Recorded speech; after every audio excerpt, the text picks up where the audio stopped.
Voice of Indonesia. Voice of Indonesia, di mana saja berada, hubungan persahabatan Indonesia dengan Namibia sudah berlangsung lama.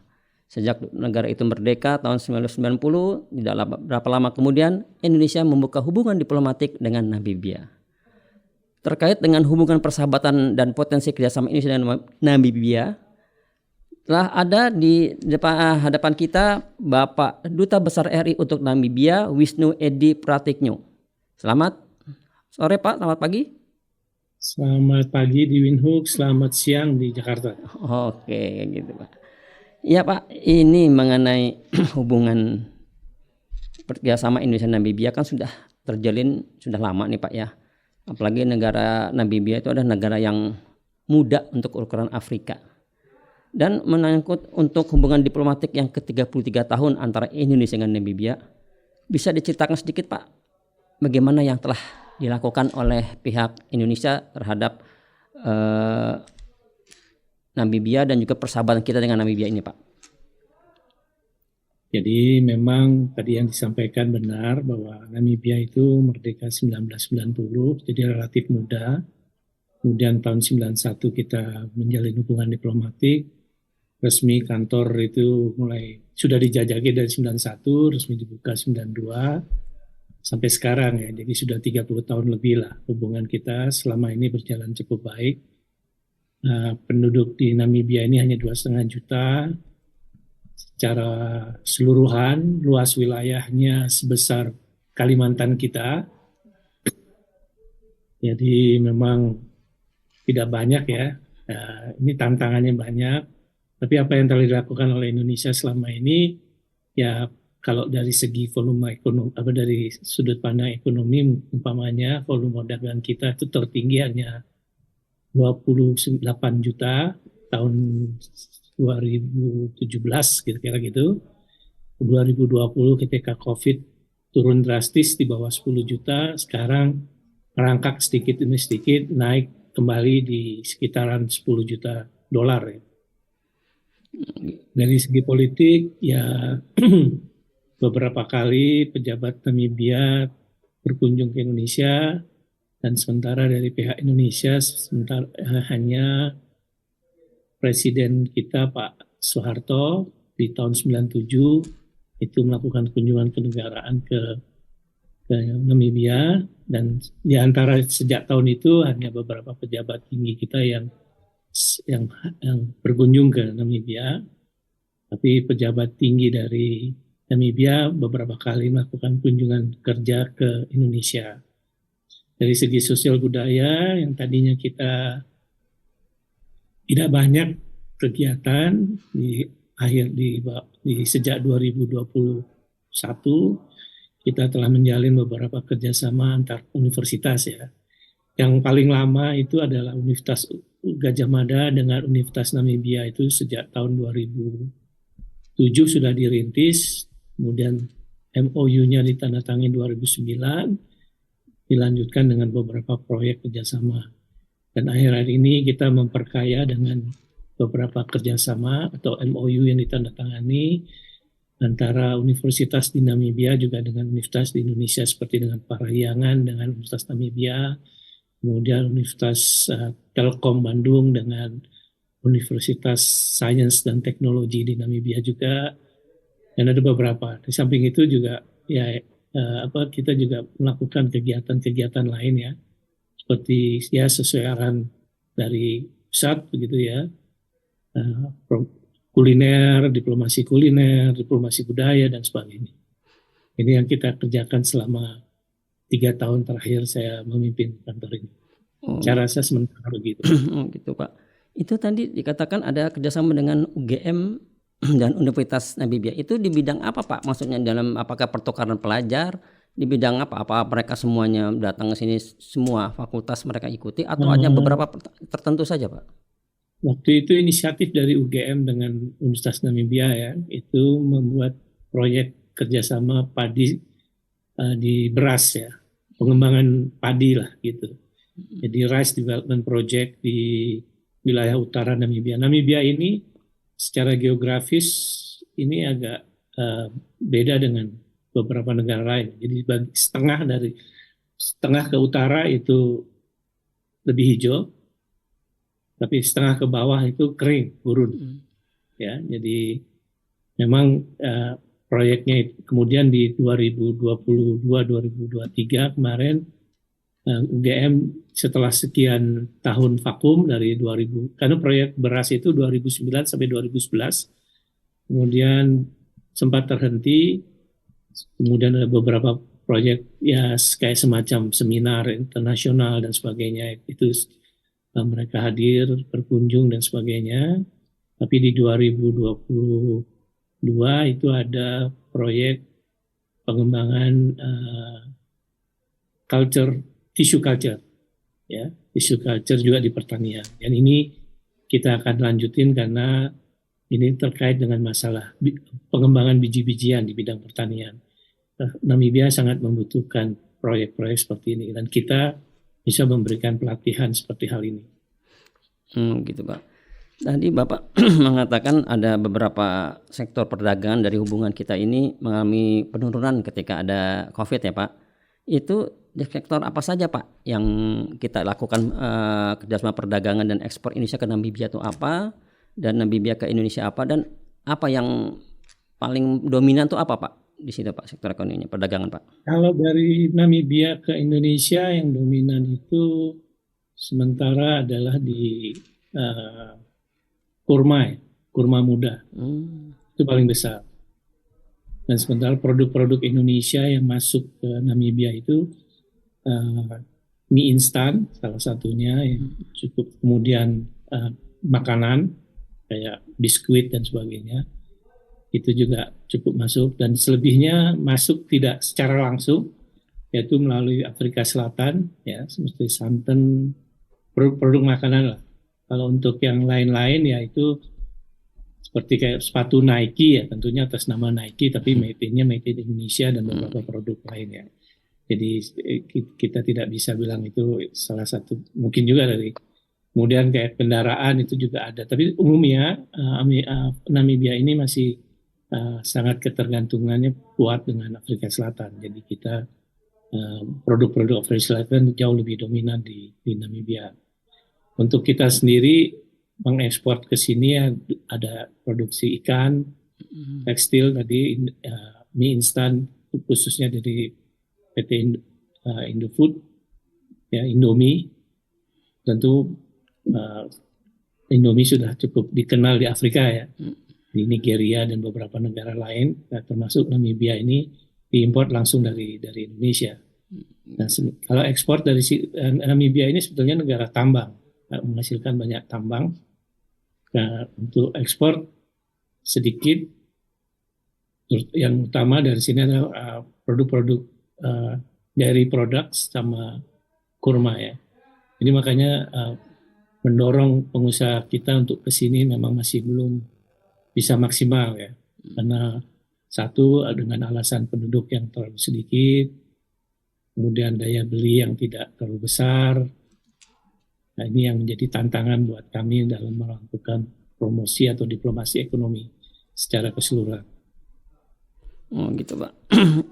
Pak, tadi Bapak mengatakan ada beberapa proyek kerjasama juga dengan ekspor kita ke sana seperti Indomie.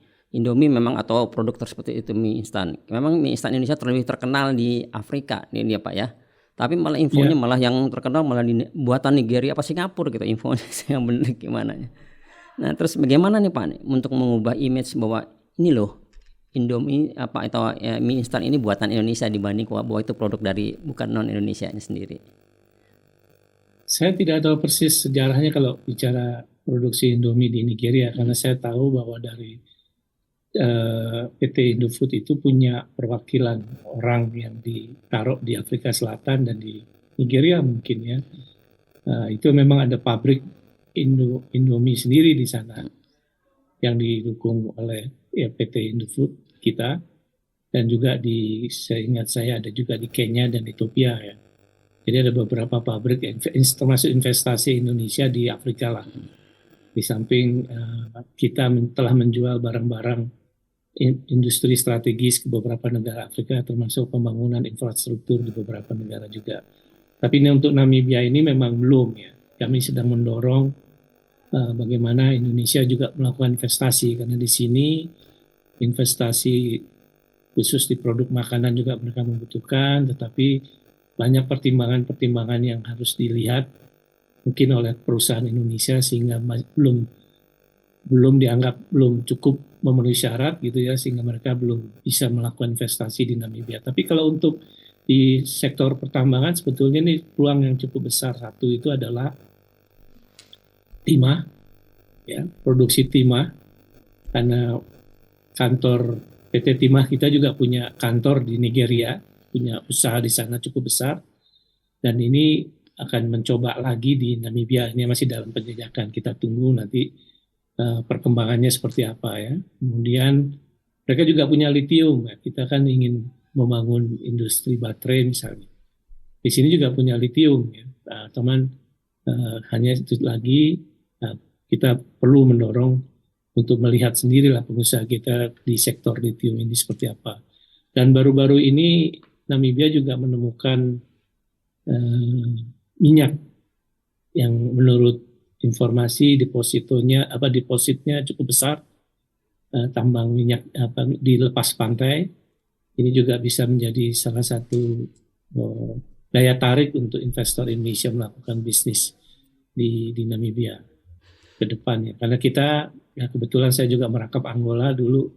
Angola juga mungkin dari segi bilateralnya cukup besar ya. Antara Indonesia itu di atas 100 juta dolar sendiri ya. Jadi tapi itu banyak bisnis di migas. Nah ini Namibia ini punya migas. Nah kita baru sudah dalam penjajakan tahap akhir, yaitu kita akan memberikan pelatihan kepada beberapa tenaga Namibia untuk dilatih di Pertamina di Indonesia, di training center di Cirebon untuk drilling. Rencananya kalau jadi nanti mereka akan mulai start 1 April tahun ini untuk berapa bulan gitu ya. Di samping itu kita sudah tahun 2023 kemarin kita memberikan pelatihan pada salah satu institut pendidikan di sini, yaitu pendidikan perikanan dan kelautan ya, yang disponsori oleh Kementerian Perhubungan kita. Cukup besar, nilainya hampir 256.000 dolar. Itu juga berupa pelatihan. Jadi memang Namibia menurut saya masih sangat membutuhkan pelatihan-pelatihan yang bisa kita supply dari yang kita bisa berikan kepada mereka. Ini sangat penting ya. Mereka misalnya saja mereka punya tanah liat, tapi mereka tidak bisa memanfaatkan secara maksimal tanah liat untuk dibikin apa. Mereka hanya tahu untuk bikin batu bata, padahal bisa dibuat berbagai macam produk. Mereka punya batu-batuan yang gemstones gitu ya. Itu juga mereka juga membutuhkan tenaga pelatihan bagaimana mengolah batu-batuan ini menjadi lebih menarik untuk dijual dan diperdagangkan, kira-kira gitu. Jadi memang secara keseluruhan itulah yang dikerjakan oleh KBRI untuk memberikan bantuan. Tapi ini berbeda lah negara Namibia ini, meskipun tambangnya besar, kalau dilihat dari GDP-nya evaluasi Bank Dunia itu sekitar 6.000, tapi di dalam realisasinya tidak seperti itu. Kira-kira gitu Pak. Gitu, baik. Seperti tadi Bapak katakan, Namibia itu banyak sumber daya alam ya Pak ya, dan mineral tadi Pak. Terus ya. Apakah Bapak sudah mengoptimalkan Pak, ini loh ada di Namibia untuk disarikan ke cari investor di Indonesia? Apakah ada beberapa perusahaan Indonesia yang menginformasikan bahwa kepada di Indonesia bahwa di Namibia tuh masih butuh banyak investor kita untuk biar bergabung ke sana? Apa peranan Bapak dari KBRI di Namibia ini untuk para pengusaha Indonesia agar supaya datang ke Namibia untuk menginvestasi di sana Pak? Sudah kita lakukan. Saya pernah ke Jakarta tahun 2022 ke Jakarta, kemudian kami bertemu dengan beberapa pejabat di sana, baik swasta maupun pemerintah, akan melakukan rapat koordinasi untuk beberapa proyek-proyek apa hal yang bisa diberikan kepada Namibia atau yang bisa kita manfaatkan untuk melakukan kerjasama, meningkatkan kerjasama ekonomi Indonesia dengan Namibia ya. Jadi sudah dilakukan. Di samping itu juga staf kami juga sudah secara intensif melakukan virtual melalui Zoom dengan Pertamina, dengan beberapa perusahaan gitu ya, terutama BUMN untuk ini. Tapi ya semuanya kan tidak bisa kami paksakan. Ini keputusan ada di Jakarta tentunya, dan mungkin Jakarta masih mengevaluasi. Tapi saya hargai juga sudah PT Timah sudah ke Namibia, Pak. PT Timah sudah hadir ke sini beberapa kali, sudah melakukan evaluasi. Mudah-mudahan kalau jadi kita akan melakukan investasi di sini karena ada masalah di dalam tubuh PT Timah akhir-akhir ini, jadi agak tersendat. Ya. Rencananya mereka akan membangun smelter di sini kalau boleh diizinkan tentunya. Penjajakan sudah dilakukan, negosiasi sudah berjalan. Nah, kita tinggal tunggu. Memang tidak bisa instan ya, jadi kita memang suatu hal yang perlu proses lah. Termasuk Indofood itu ya, Indofood tadinya ditawarkan untuk investasi di Namibia karena dari segi peraturan investasi di Namibia ini masih lebih rileks ya, lebih longgar begitu, jadi masih jauh lebih mudah. Kalau untuk dagang memang kita agak kesulitan karena penduduk yang 2,5 juta ini dianggap terlalu kecil lah mungkin oleh pengusaha kita, sehingga mereka lebih baik mengekspor ke Afrika Selatan yang penduduknya 34 juta lebih, kemudian diekspor kembali masuk ke sini. Tapi ada beberapa produk yang langsung dari Indonesia. Oh gitu Pak. Gitu. Ya. Ya, tadi berkaca dari Bapak mengatakan untuk 2,5 juta dari jumlah penduduk Namibia. Kira-kira kenapa Indonesia, Pak, bisa disastikan sedikit Pak? Kenapa kok Indonesia bisa mau membuka konsulat kedutaan perwakilan di Namibia itu? Kira-kira urgensinya apa? Apakah ini karena hubungan kita sama Asia Afrika itu sendiri yang ini membuat kita menjadi hubungan itu? Dan apakah memang ini membuat keuntungan kita lebih banyak atau bagaimana Pak? Ya, pembukaan hubungan diplomatik itu kan tidak hanya melihat secara ekonomi saja ya, tapi juga secara politik. Jadi memang betul yang disampaikan tadi kita sebagai pelopor dari Konferensi Asia Afrika tentunya membuka hubungan kerjasama ini tidak selalu mencari keuntungan gitu ya, sehingga keuntungan politik itu ada yang pasti. Kalau keuntungan ekonomi itu tergantung kita. Meskipun kita penduduk 2,5 juta, tapi kan produk-produk dalam kenyataannya produk-produk Indonesia sudah masuk di Afrika, termasuk minyak kelapa sawit ya, itu bisa masuk sedikit lah.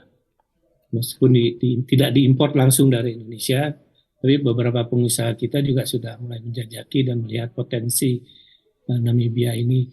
Memang mungkin kalau Bapak bandingkan dengan Asia Timur umpamanya, ya itu sudah dari dulu gitu ya, hubungan kerjasama Indonesia, Cina, Korea Selatan, Jepang itu udah nggak perlu istilahnya tinggal memoles-moles bisa meningkatkan. Tapi untuk di Afrika ini memang agak berbeda. Kalau Bapak misalnya pergi ke Afrika, akan berpikir dulu, Afrika ngapain ya? Punya duit nggak ya? Dan sebagainya. Banyak pertimbangan-pertimbangan seperti itu yang. Tapi kita secara politik kita kan tidak boleh hanya melihat keuntungan secara ekonomi saja, tapi pertimbangan politik itu juga jadi penting. Makanya kehadiran kedutaan, bahkan upaya kita untuk mendorong Namibia untuk membuka kedutaan di Indonesia ini sedang kita lakukan cukup intensif ya, tapi belum jadi pertimbangan pihak pemerintah Namibia. Tapi alhamdulillah Angola yang menjadi rangkapannya dari Namibia sudah punya duta besar sekarang di Jakarta. Jadi ini satu hal yang cukup positif ya.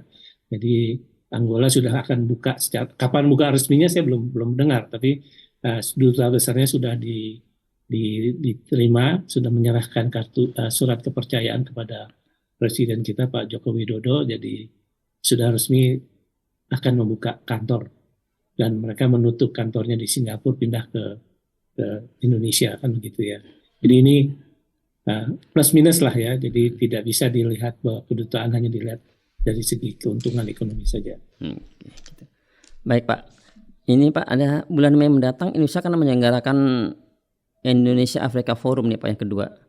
Berkaca dari forum yang sebelumnya 2018, bagaimana pencapaiannya dari IAF ini sendiri dan harapan dari KBRI Windhoek sendiri gimana Pak terhadap adanya Indonesia African Forum ini Pak? Ya, kami tadinya berharap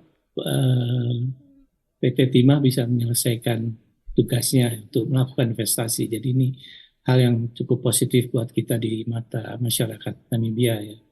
Tapi meskipun demikian, Indonesia Afrika Forum 2018 itu kalau nggak salah itu ya menghasilkan beberapa perjanjian dagang ya begitu ya.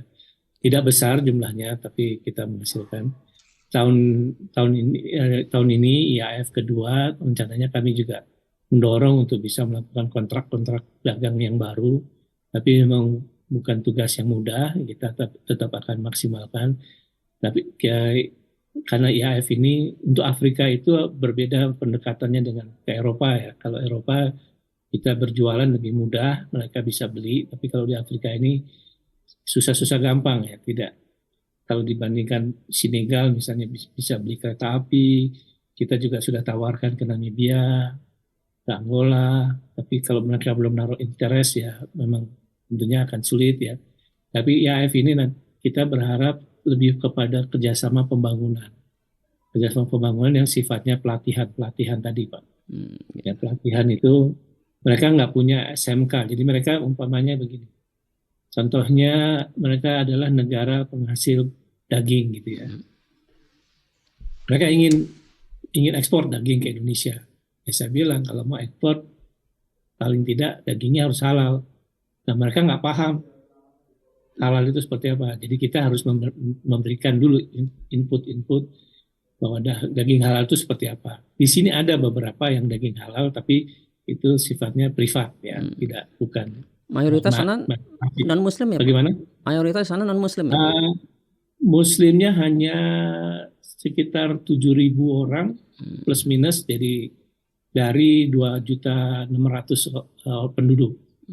Dan kebanyakan mereka bukan penduduk setempat, ya, hanya sedikit.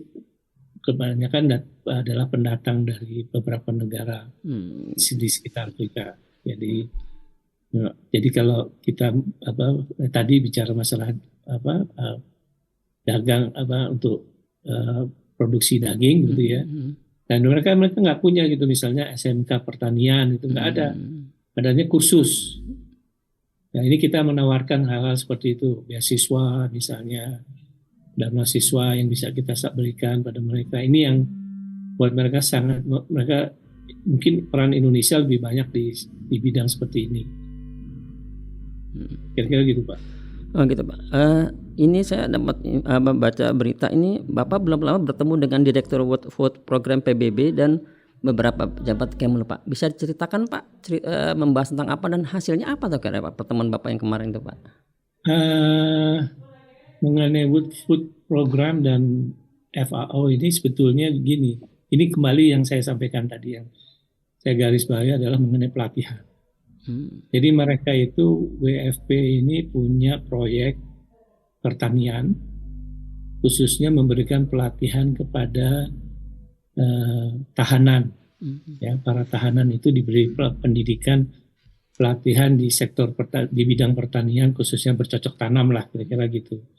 Nah mereka membutuhkan tenaga ahli bagaimana bercocok tanam yang benar, gitu. Nah ini yang WFP itu berharap Indonesia di dalam IAF nantinya bisa Indonesia memberikan peran kepada bidang seperti ini, yaitu pendidikan di sektor pertanian. Dengan FAO ini mereka itu kan pemakan daging masyarakat Namibia ini pada umumnya. Mereka melakukan diversifikasi makanan, mengharapkan masyarakat juga makan ikan. Makan ikan ini mereka ingin mengembangkan ikan darat. Sebetulnya mereka punya, tapi mereka nggak punya mekanisme atau pendidikan yang benar begitu ya. Sehingga FAO meminta pada Indonesia, bisa nggak Indonesia bantu? Jadi kita mengusahakan triangle project ya, proyek segitiga. Jadi umpamanya yang memanfaatkan adalah Namibia, tenaga pelatihnya dari Indonesia, pendanaannya dari pihak PBB umpamanya, seperti itu, atau dari pihak kita. Jadi ya, seperti tahun 2023 kan kita memberikan pelatihan kepada 20 orang, tapi yang hadir 19 kepada Institut Perikanan dan Kelautan. Karena di sini punya institut, tapi kalau saya lihat secara fisik kayak tempat khusus. Jadi mereka tenaga pengelas kapal besi itu kasar kerjanya. Nah, makanya kami latih dengan memberikan kebetulan Kementerian Perhubungan memfasilitasi cukup besar anggarannya $250 ribu Amerika kepada 20 itu udah all in ya. Jadi mereka tinggal istilahnya bawa koper pergi ke Indonesia, dilatih hampir 2 minggu di Jakarta di STIP, dan kembali membawa ijazah IMO kalau tidak salah 6.09, yaitu trainer for trainer. Jadi melatih para pelatihnya lah. Nah, dengan harapan Indonesia bisa berperan di sini menjadikan NAVI, namanya NAVI, Namibian Marine and Fisheries Institute, ini bisa menjadi Center of Excellence di kawasan Afrika Selatan lah, kira-kira gitu. Kalau kita bisa berperan, tentu nama kita akan jauh lebih baik di bidang karena kita kan di sektor perikanan laut maupun perikanan darat juga cukup besar ya. Jadi saya rasa kita bisa berperan di dalam sektor seperti ini, apalagi LDKPI itu lembaga kerjasama pembangunan Indonesia ini juga memberikan fasilitas pendidikan, pelatihan secara cuma-cuma juga ke beberapa ke Afrika ya. Jadi termasuk Namibia juga bisa mendapatkan dana bantuan. Jadi memang mereka pelatihan-pelatihan seperti inilah. Jadi bagaimana tadi kembali ke FPA World Food Program ini, bagaimana mereka butuh dana, butuh tenaga, bisa melatih tenaga-tenaga tahanan ini ketika mereka menyelesaikan masa tahanan, mereka punya modalitas untuk survive, untuk bisa mandiri, bisa bertanam di negara mereka gitu. Oke, baik. Baik Pak, terakhir Pak, pesan-pesan dari Pak Dubes mengenai hubungan persahabatan dan proyeksi pengembangan kerjasama Indonesia dengan Namibia ke depan bagaimana? Pesan-pesan terakhir Pak. Ya, pesan mungkin ya kita kalau untuk kita berjualan memang masih sebuah tantangan ya. Tapi kalau kita memberikan bantuan secara hibah kepada Namibia ini, mereka sangat membutuhkan, terutama tenaga pelatihan. Termasuk kalau yang sedang kami usahakan adalah sudah bekerja dengan Kemdikbud kita, yaitu bagaimana memberikan contoh membangun sebuah sekolah kejuruan ya, sekolah menengah kejuruan kayak di kita di Indonesia, SMK. Di sini tidak ada yang seperti itu, jadi masih pola lama yaitu sekolah lulus SMA mereka berduyun-duyun masuk ke universitas.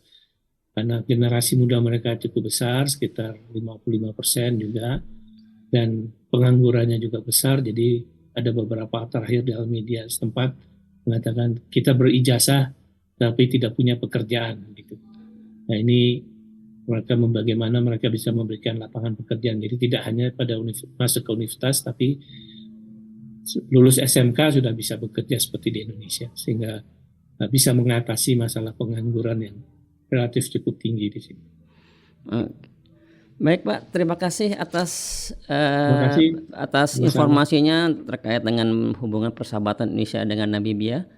Semoga kedepannya hubungan Indonesia dengan Namibia lebih baik lagi dan memberikan dampak yang positif bagi kedua belah pihak, terutama dengan produk-produk Indonesia, sehingga produk-produk Indonesia ataupun kerjasama kita itu di Namibia lebih diakui lagi dan diterima oleh masyarakat Namibia pada khususnya.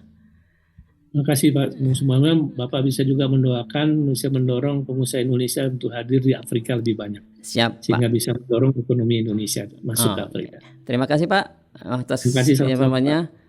Saudara pendengar di mana saya berada, demikianlah wawancara kami dengan Bapak Wisnu Edi Pratikno, Duta Besar Indonesia untuk Namibia, terkait dengan hubungan bilateral Indonesia-Namibia dan prospek kerjasamanya ke depan yang menguntungkan kedua belah pihak. Saya Muhammad Suwartono, sampai jumpa. Voice of Indonesia.